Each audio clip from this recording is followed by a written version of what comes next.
My beers are made from scratch from grain, malted barley and wheat.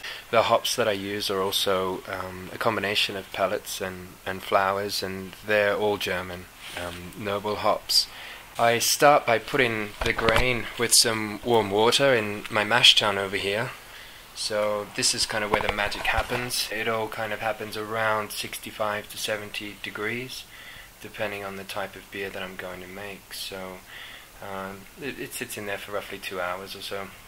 And then I run that off, so I'm just taking the liquid, which is now a sweet, kind of sugary malt liquid. I put it into my coppers, which are these pots over here, fairly large pots. And then I'll bring that to the boil. And it's at this stage where everything becomes sterile. I then add the hops, and they go in there for about 60 minutes or so. Once again, depending on the recipe. The longer you boil the hops, the more bitter the beer will be. The shorter you boil the hops, for instance, 5 or 10 minutes, the more aromatic hop characters you get. But it will boil for, like I say, about 60 minutes, and then it's important to chill that down as quickly as possible. At this point, what you need to really do is add the yeast.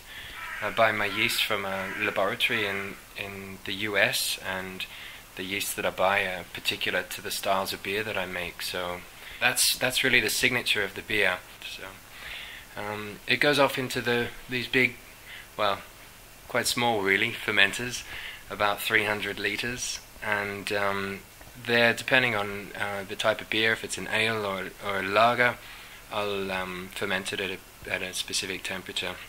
It takes about 7 days or so to ferment in the primary fermenter here, and at which point I will rack it off into some kegs or into another tank. There it will mature and condition for approximately 4 weeks. From there I'll shift it either into another keg or straight into bottle, at which point it's almost ready for consumption. So it takes roughly from beginning to end about 6 to 8 weeks from making the beer to drinking the beer.